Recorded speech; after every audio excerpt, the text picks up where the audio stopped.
여기 괄호 넣기 한번 보겠습니다. 건물인데요. 건물을 정상적인 영업 과정에서 판매할 목적으로 취득했다면 무엇으로 해야 되고, 장기간 사용할 목적으로 취득했다면 무엇으로 해야 한다. 몇 번이요?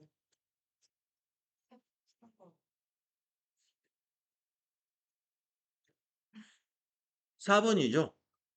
예. 판매할 목적으로 보유하고 있으면 재고입니다. 재고. 예. 그 그러니까 건물이 상품이라는 얘기예요. 부동산 매매업이라는 얘기입니다. 건물을 정상적인 영업 과정에서 판매할 목적이다라는 말은 건물을 사고 팔고 하는 상품으로 취급한다는 거예요. 그러니까 재고 자산이 되는 거고. 예. 그다음에 장기간에 사용할 목적이라는 것은 영업소 건물로 쓴다든가 본사 건물로 사용한다든가 이런 말이잖아요. 예, 유형자산이죠. 그럴 때는 유형자산. 건물이 투자자산이 될 수도 있어요. 어느 때냐면은 건물을 투자 목적으로 취득했다라고 하면은 그건 투자 부동산으로서 투자자산입니다. 자, 여기서는 재고자산과 유형자산으로 분류해야 된다는 거죠.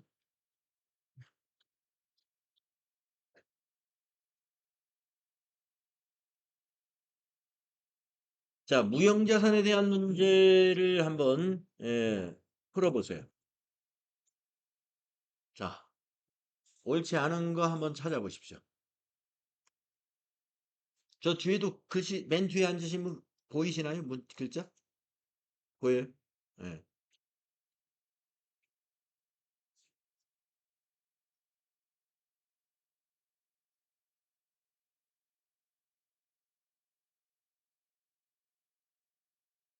옳지 않은 게 하나 보이시나요? 3번. 3번이 틀린 겁니다. 무형자산의 합리적인 상각 방법을 정할 수 없을 경우에는 정액법을 사용한다 이렇게 돼 있어요. 정률법이라고 했으니까 3번이 틀린 거죠. 나머지 다 맞는 겁니다.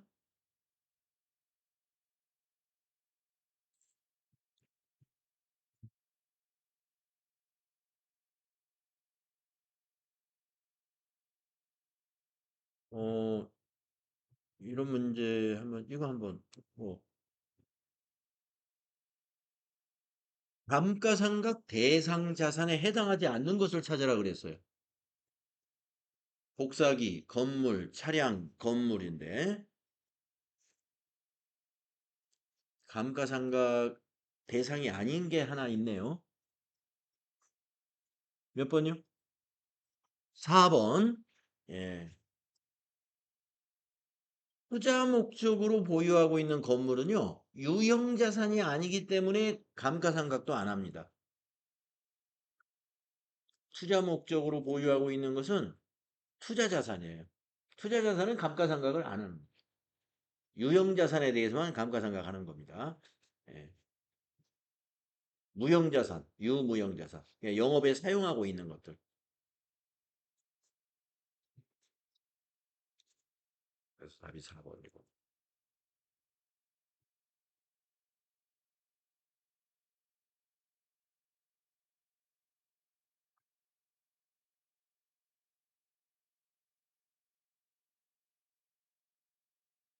아, 좀 복잡해 보이는데 한번 풀어보실까요?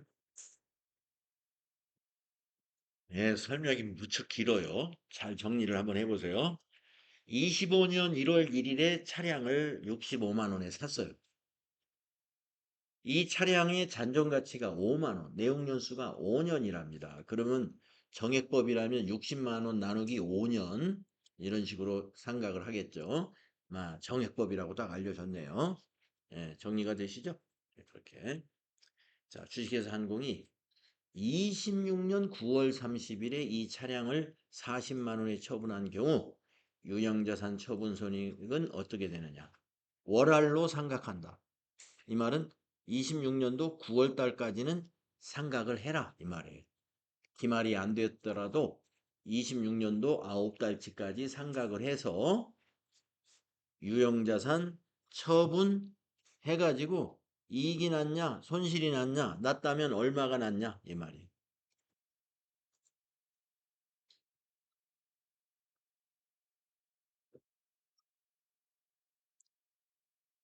유형자산 처분 손익을 계산하려면요. 공식은 이렇게 되죠. 처분금액 마이너스 장부금액을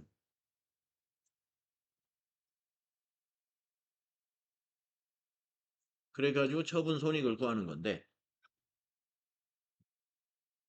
처분금액은 얼마에 처분했다고 설명이 다 나와 있어요. 여러분은 장부금액만 구하시면 되는데 장부금액은 취득금액에서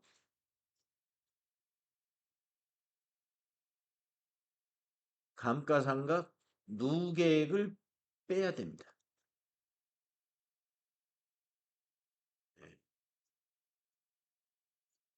취득금액도 여기 설명에 다 나와 있어요. 나와 있으니까 여기서 핵심은 여러분이 26년 9월 달까지 감가상각을 정확히 해내는 거예요. 정액법.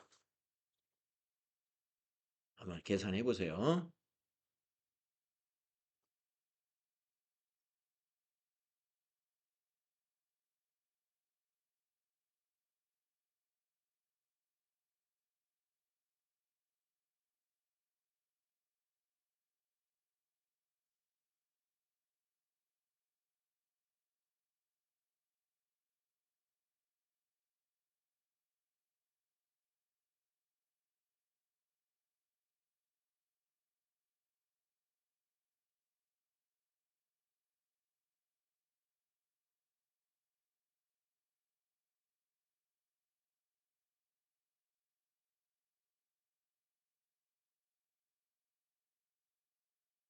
네.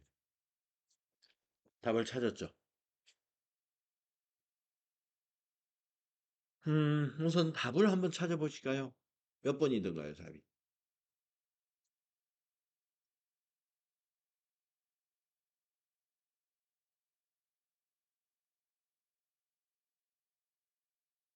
계산기를 두들겨야 되는데.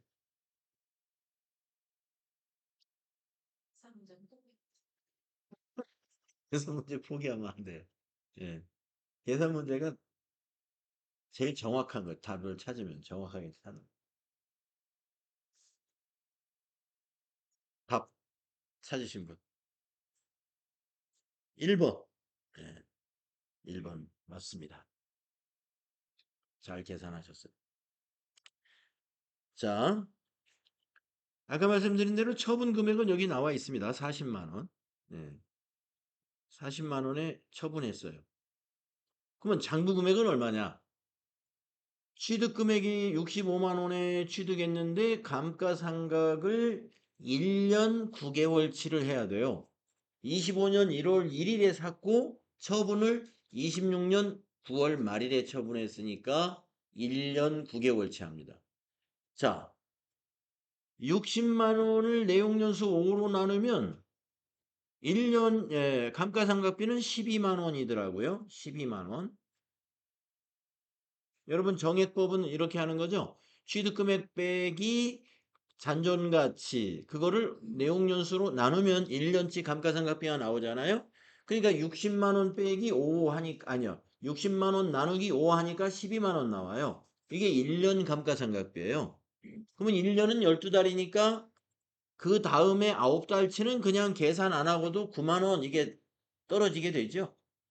그래서 더하니까 21만 원.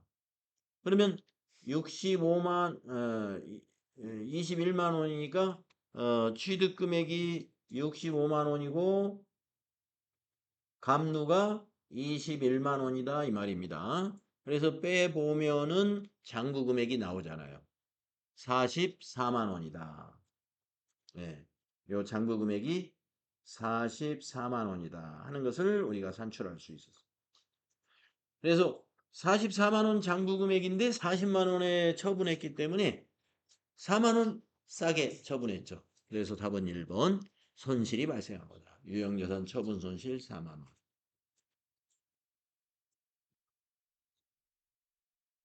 예, 이렇게 계산할 수 있어야 되겠습니다.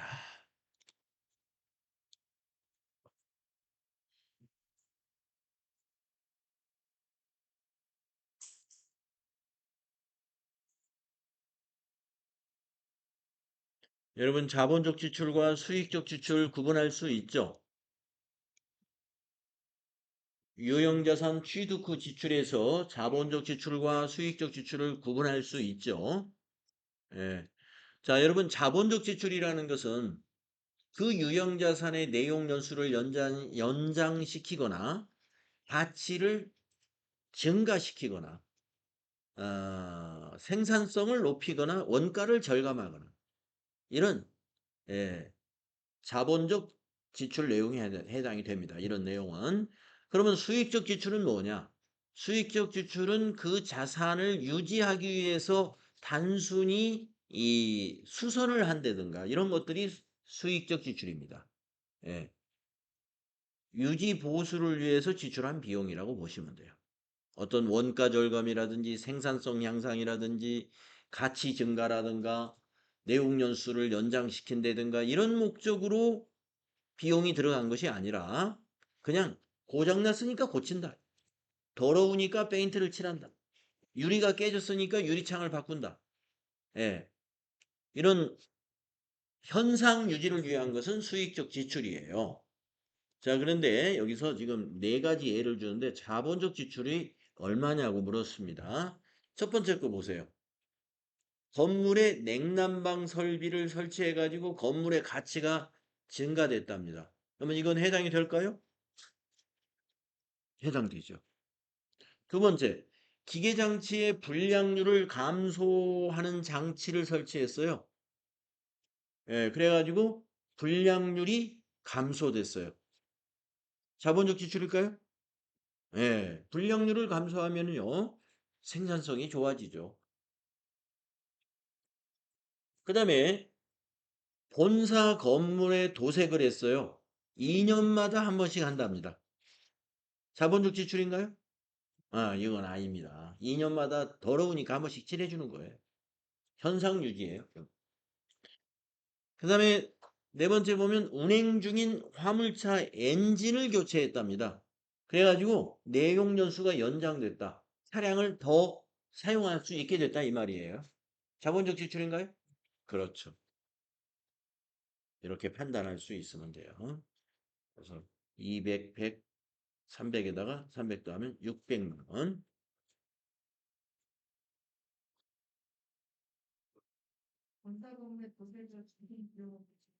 수선비로 처리하십니다. 예. 본사 건물의 도색, 수선비. 차량의 엔진을 교체한 게 아니라 차량의 엔진 오일을 교체했다. 그러면 차량 유지비. 예, 차량 유지비. 건물이나 비품이나 기계장치 같은 것을 고친 것은 수선비.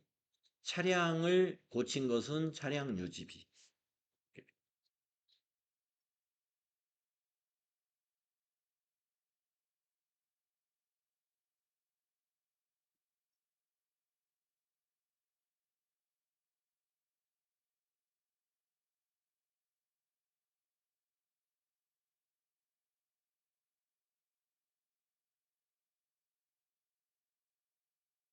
이거 재밌는 문제 하나 있네요. 25번.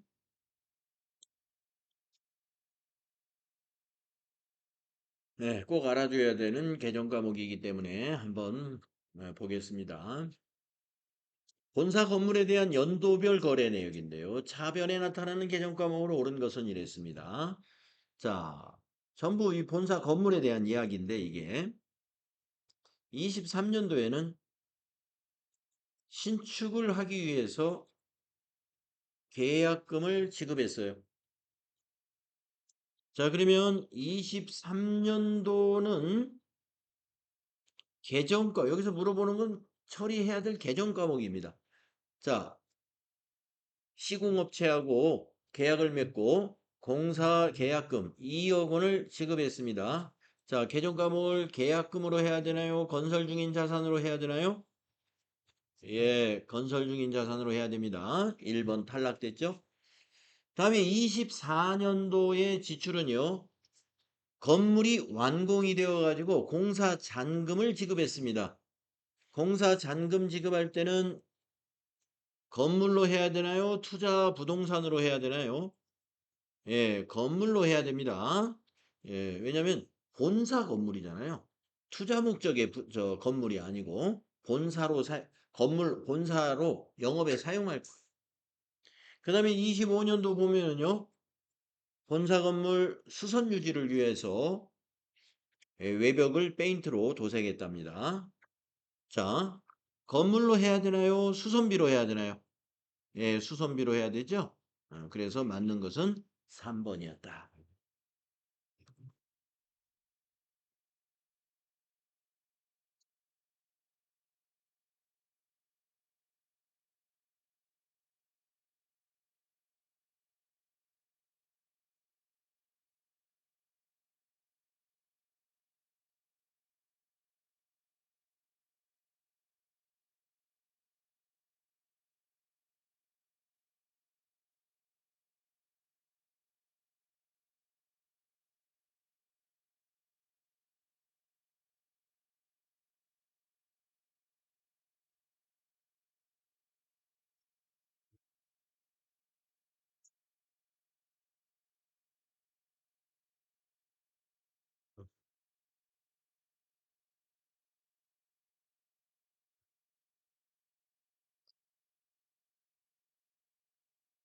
이거 한번 풀어보겠습니다.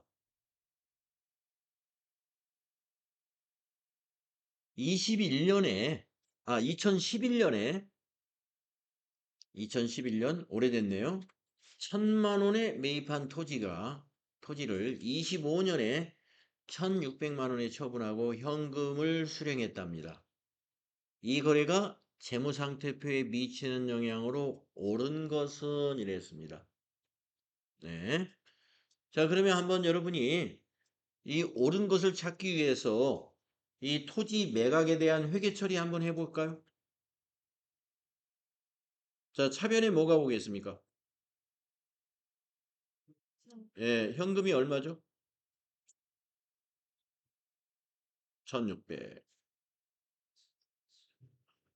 대변에 가는 거 우선 뭐가 하나 있을까요? 예, 토지 얼마로 기록될까요? 예, 1,000만 원. 자, 600만 원은 뭐라고 기록할까요? 유형자산, 예, 처분, 이익이죠? 유형자산, 처분, 이익. 600만 원 이렇게 회계 처리가 됩니다. 자, 그래서 이 토지 매각 시 회계 처리가 이렇게 되기 때문에 이걸 우리가 메모해 놓고서 이제 옳은 것을 찾으면 1. 자산의 증가와 자본의 증가. 1번 맞았네요. 자, 여기서 자산의 증가는 뭐였어요? 예, 현금 1,600만 원 자산 증가했죠. 그 다음에 자본의 증가는 뭐가 있을까요? 이익. 예, 여러분 이익이 나면은 그 결산 때 예, 이익이 미처분 이익잉여금으로 가잖아요. 당기순이익이. 예, 그래서 수익이 발생하면 자본이 증가하게 돼 있어요. 반대로 비용이 발생하면 자본이 감소하게 돼 있습니다. 자, 그러면 2번은 틀렸겠죠? 자산의 증가와 부채의 증가. 이 부채가 전혀 없어요. 이 회계에서. 3번 자산의 감소와 부채의 감소. 예, 말이 안 되고. 4번 부채의 감소. 이 부채가 없어요. 예. 자본의 감소 없습니다. 자본의 증가죠. 네, 이렇게 회계 처리를 놓고서 그것이 거래의 결합이 어떻게 되는 것인지 알아야 이런 문제를 우리가 풀 수 있는데 뭐 쉽게 여러분 풀 수 있을 거예요.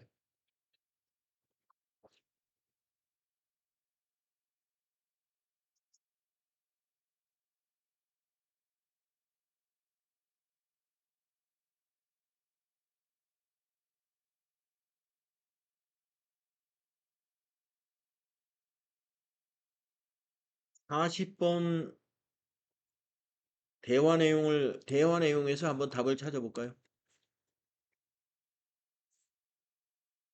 다음은 주식회사 한공의 영업부장과 회계부장의 대화 내용입니다. 네. 음. 가에 해당하는 것은 그랬어요. 자, 영업부장이 뭐라고 그러냐면 대구지사를 설립하기 위해 2년 약정으로 사무실의 임대차 계약을 체결하고 보증금 1억 원을 지불했습니다. 예, 거기 지사 사무실로 쓰려고 보증금 지불했어요. 보증금의 회계상 개정 과목은 무엇인가요? 그러니까 회계부장이 무엇으로 처리하면 됩니다. 그랬습니다. 자, 답이 뭘까요? 임차 보증금으로 처리하면 된다. 임차 보증금. 임차 보증금은 기타 비유동 자산입니다. 예, 1억 원을 자산으로 잡으면 된다.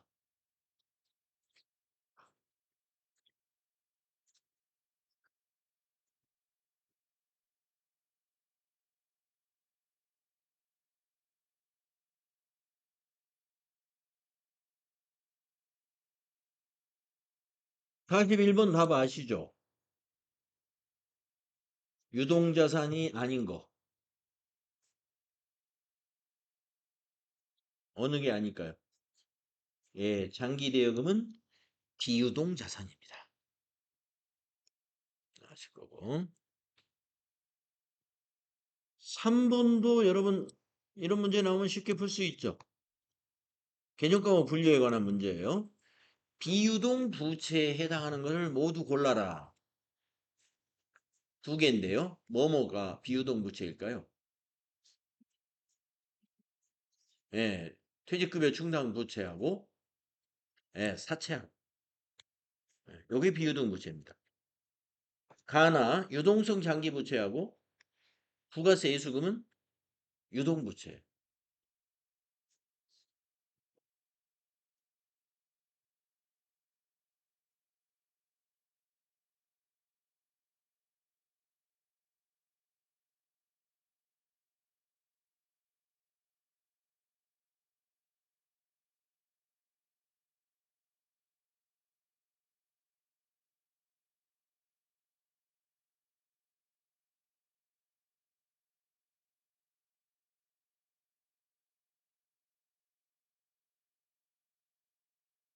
두 번도 여러분 답 쉽게 찾죠?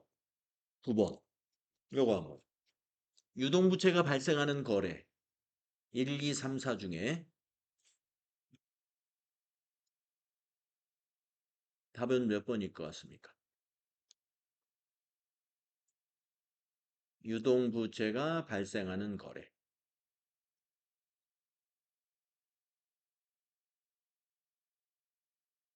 몇 번일까요?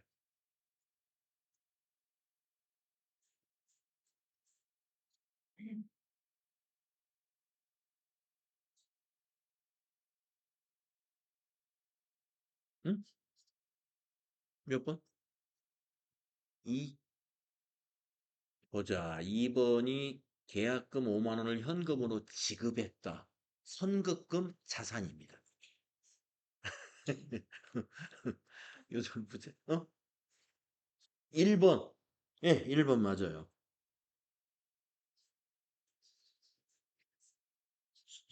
근로소득세 원천 징수하면 우리가 뭘로 처리하죠? 예수금. 예수금이 유동부채입니다. 다음 달 10일 날 세금 내줘야 돼. 바로 다음 달 10일 날 갚아야 돼. 유동부채.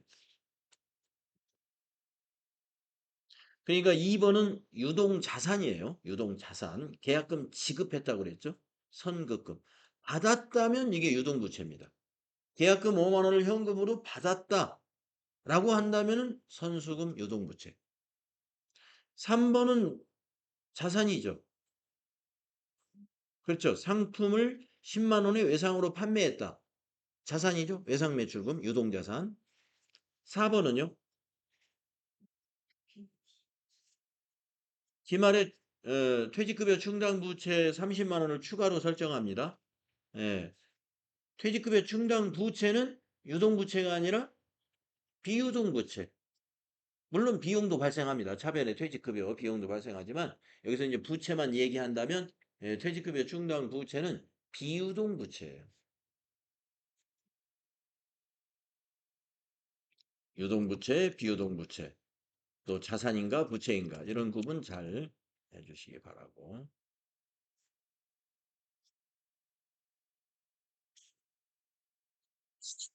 이 문제가 나올런지 모르겠는데 귀한 문제라서 한번 풀어보겠습니다.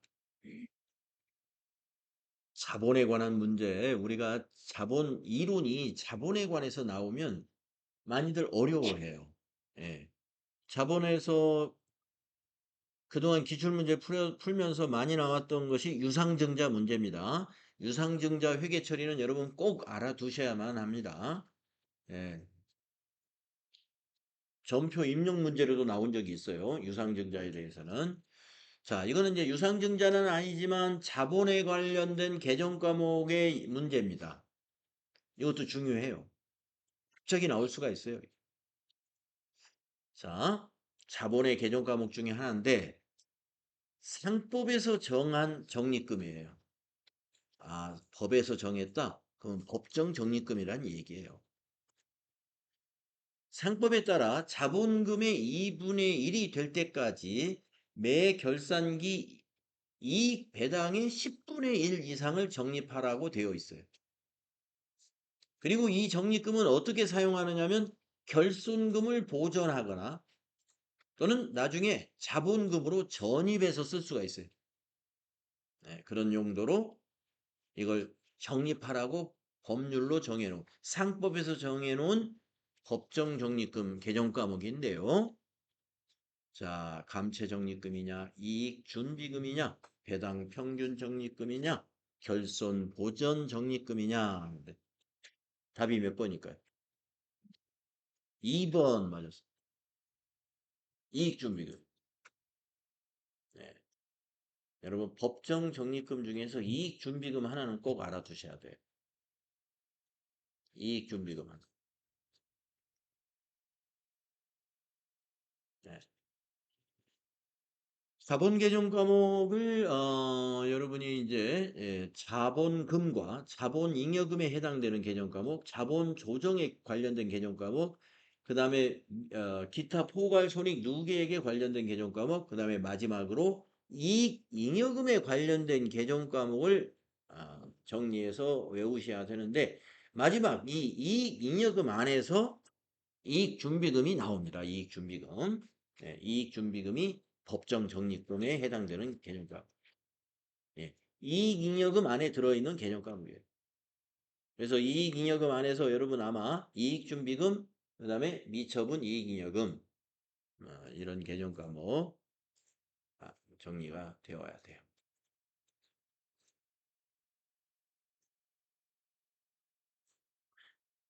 음, 그 우리가 결산 때마다 매번 작성하던 거 있죠. 그 이익잉여금 처분 계산서라고 하는 거 이거 결산 때마다 항상 작성하잖아요. 근데 우리는 시험 문제를 풀기 때문에 요거 날짜 입력하고 요거 날짜 입력하고 전표 추가 요게 그냥 이렇게 딱 하고 빨리 다음 문제 넘어가지 않습니까? 예.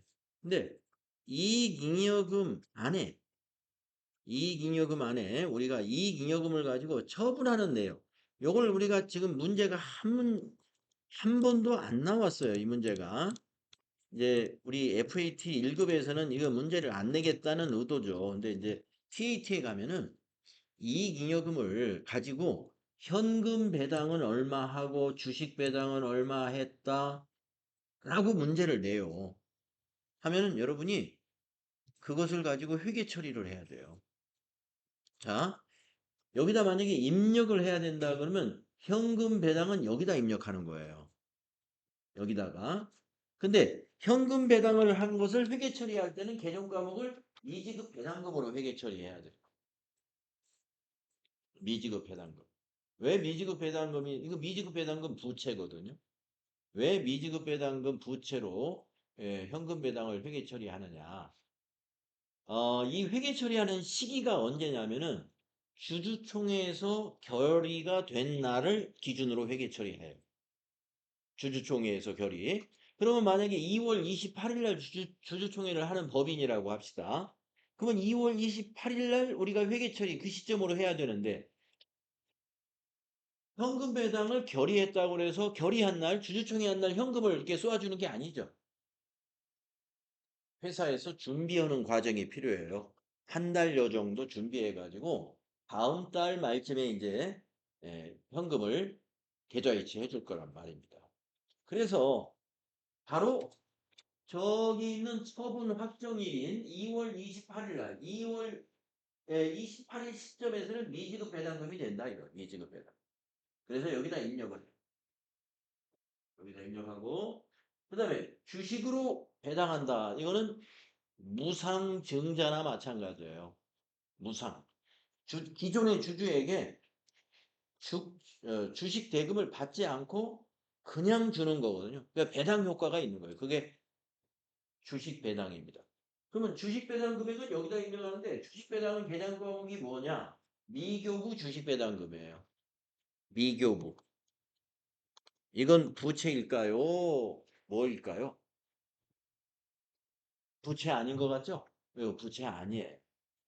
미지급 배당금은 주주에게 지급해야 될 의무가 발생했기 때문에 부채 계정입니다만은 미교부 주식 배당금은 자본 조정으로 분류되는 개정 과목입니다. 자본 조정에 해당됩니다. 자본 조정에. 네. 그랬다가 주식을 이제 발행하잖아요. 그러면 이거 미교부 주식 배당금 없어져요. 자본금으로 대체돼요. 여러분 자본 조정 개정 과목은 자본을 감소시키는 항목이 많다 그랬죠. 그래서 미교부 주식 배당금은 예, 자본의 감소 항목에 해당이 됩니다. 미교부 주식 배당금은 자본이 감소돼요. 그러니까 일단은 대변에 미교부 주식 배당금 해놨다가 자 주식을 발행했다, 교부했다 이 말이에요. 그러면 하변에 미교부 주식 배당금이 오면서 대변에 가는 건 자본금이 갑니다. 주식을 발행했기 때문에. 자, 그러면 여기서 제가 여러분에게 말씀드리려고 하는 게 뭐냐? 이럴 때 이익준비금은 자동적으로 법에 의해서 우리가 적립을 해야 되는 법정 적립금이거든요. 이 이익준비금이. 법정 적립금이기 때문에 반드시 법적으로 적립을 해야 됩니다. 그러면 현금 배당을 만약에 5천만 원을 하기로 했다. 라고 한다면 여기에 입력해야 될 이익준비금은 최소 얼마를 입력해야 되느냐 하는 게 아까 그 문제에 나와 있는 거예요. 이익 배당의 10분의 1 이상을 적립하라 라고 되어 있습니다. 그래서 최소 금액, 법인에서는 최소 금액으로 적립을 할 거란 말이에요. 그러면 5천만 원이면 여기에는 500만 원. 500만 원 적립을 해야 된다. 그래서 여기서 여기서 말하는 이익 배당의 10분의 1이라는 말은 주식 배당을 제외하고 주주에게 자산을 유출시키는 이 현금 배당만 가지고 따집니다. 현금 배당의 최소 10% 이거를 이익준비금으로 적립을 해야 된다. 네. 이 모든 배당 이런 처분은 무엇을 가지고 해요? 이익잉여금을 가지고 하는데 그 이익잉여금이 바로 단기에 단기에 있는 여기 미처분 이익잉여금 미처분 이익잉여금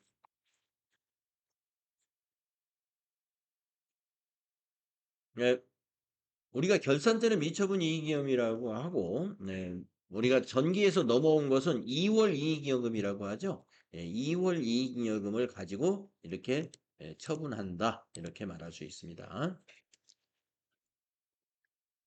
자,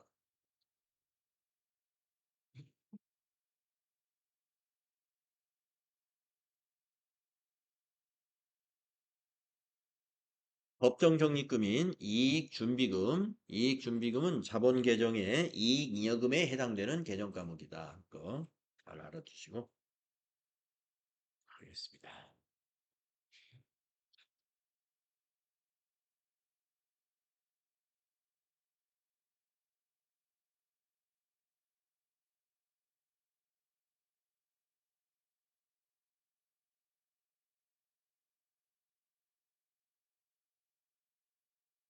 자, 유상증자 문제 요거 한번 해보겠습니다. 이건 실제 기출문제에서 우리 풀었던 것 중에서도 한 2번 정도 나왔던 문제입니다. 주식회사 한공은 이사회 결의로 아래와 같은 조건의 신주를 발행하고 주식 발행 대금을 전액 당좌 예금 계좌로 받았다. 발행한 주식수 1000주, 액면가는 5,000원이고 발행 금액은 7,000원에 발행했습니다. 자, 발행하는 시점에 서로 상계 처리해야 되는 주식 할인 발행 차금은 없다. 없으니까 요 상황만 가지고 회계 처리를 하면 됩니다. 자, 여기다가 여러분이 분계를 한번 완성해 보는데요.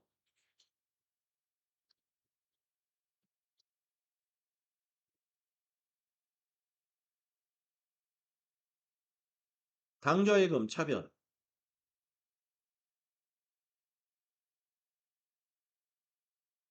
얼마일까요? 예, 700이죠.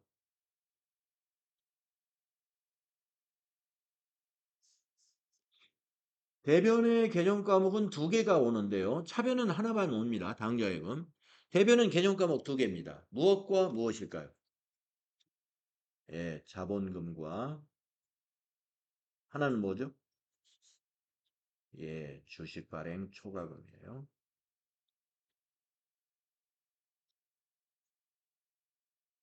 주식 발행 초과금, 주발초. 네, 2개입니다. 그러면 자본금은 얼마로 기록하죠? 예, 액면가로 500만. 선주 곱하기 5,000원. 그러면 이제 나머지 200만 원이 주식 발행 초과금이 되는 겁니다.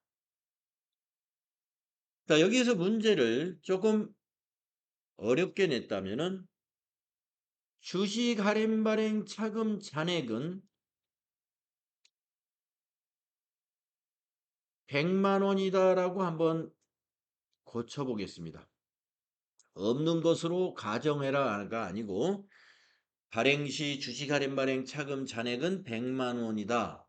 아니면 조회하여 처리하시오라고 했을 때 조회해 봤더니 주식 할인 발행 차금이 100만 원이 있는 상태에서 오늘 주식을 할증 발행하게 되었어요. 자, 그러면 이걸 한번 고쳐 봅시다. 여기서 주식 발행 초과금은 얼마가 돼야 될까요? 예, 100만 원만 해야 됩니다. 그리고 대변에 이 주식 할인 발행 차금 있죠? 요거 100만 원 대변에 또 오는 거예요.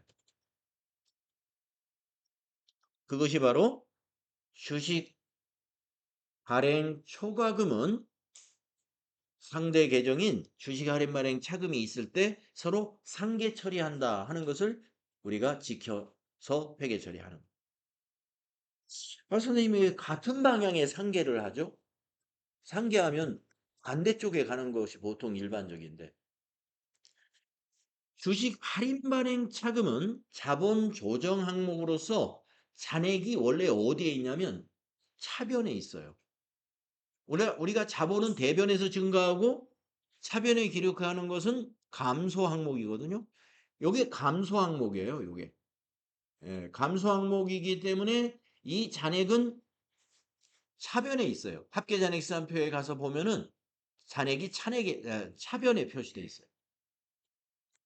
그렇기 때문에 정리할 때 대변에다 정리하는 거예요. 대변에 정리하면서 주식발행 초과금을 요걸 차감한 100만 원만 주식발행 초과금으로 남게 돼요. 그러면 이제 재무상태표에 가면은 주식 할인 발행 차금은 잔액이 없어져 버리죠. 그러니까 재무상태표에는 요것만 남게 되는 거죠. 주식 발행 초과금만. 두 가지가 다 잔액이 남을 수가 없어요. 이건 원래 있다가 잔액이 없어져 버렸으니까 이걸 대변에 기록하니까. 네. 뭐 FAT 1급에서는 주식 할인 발행 차금의 잔액은 없는 것으로 가정한다. 뭐 이런 형식으로 낼 것 같아요. 예, 너무 복잡하게 내고 싶지 않을 겁니다. 네.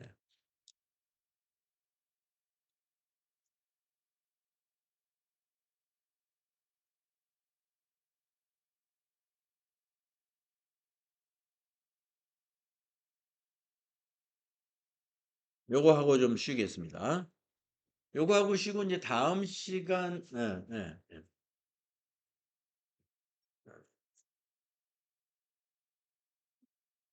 자, 다음 자료를 이용해서 기말 상품 재고액을 계산하면 얼마냐? 이런 질문 옛날 문제 참 많이 나왔었거든요. 네, 그래서 제가 이제 이런 질문을 하는 문제는요. 여러분이 이제 그 책상에 꺼내놓은 A4 용지에다가 상품 계정을 이렇게 T 계정으로 그리세요. 그리시고 자, 기초 차변 요소예요. 차변에다 기초 적고요. 단기 매입 차변이죠. 단기 매입액 차변에 적고요. 우리가 상품 계정의 차변은 기초 상품 재고하고 단기 매입액이 오는 거거든요. 그러면 이 합계를 구합니다. 30만 원. 이게 판매 가능 금액이에요. 이 차변 합계가. 지금 구하라는 건 재고 금액을 구하라는데 재고 금액의 위치가 이 자리거든요. 그러면 저 위에 이 자리에 들어가는 건 뭐냐? 이게 매출 원가가 이 자리에 들어가요. 그러려면은 이 대변에 있는 원가, 매출 원가와 재고, 기말, 예, 이 재고, 이 둘 중에서 하나는 알아야 하나를 구할 수 있는 거잖아요. 이 합계 30만 원은 이미 정해졌고. 그러면 재고 금액을 구하라니까 이제 이걸 구해야 되니까 원가를 여기서 이제 이 데이터를 가지고 원가를 우리가 찾아내야 됩니다. 원가를 어떻게 찾느냐? 이 두 개를 보면 원가가 나와요. 단기 상품 매출액이 있고 매출 총이익이 있잖아요. 그럼 우리가 매출 총이익을 어떻게 구하는 거냐면 매출액에서 매출 원가를 빼가지고 매출 총이익을 구하죠. 손익계산서에서. 그렇죠? 그럼 매출 원가가 얼마라는 얘기일까요? 예, 25만 원이란 얘기예요. 매출 원가가 25만 원이다. 상품 매출액은 30만 원이고 매출 총이익이 5만 원이라는 말은 원가가 25만 원이란 얘기죠. 그래서 자연스럽게 원가가 채워지고 그러면 기말은 5만 원이다. 왜냐면 대변 대변의 합계, 차변의 합계는 항상 일치하는 거니까. 그래서 답이 1번 이렇게 구하는.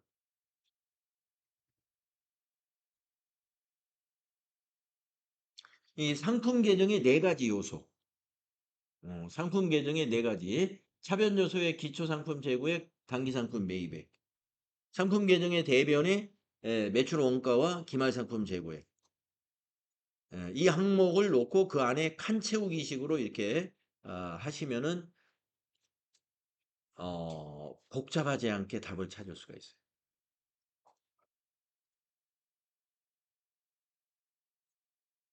옛날에는 4번과 같은 이 스타일 문제가 매 회차마다 나왔던 것 같은데 요즘은 뜸합니다만은 언제든지 또 낼 수 있는 그런 좋은 문제라고 보여야 돼요.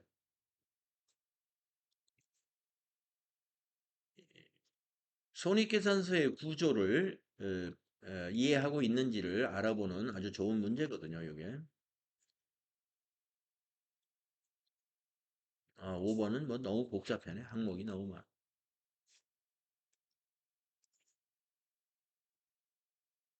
자,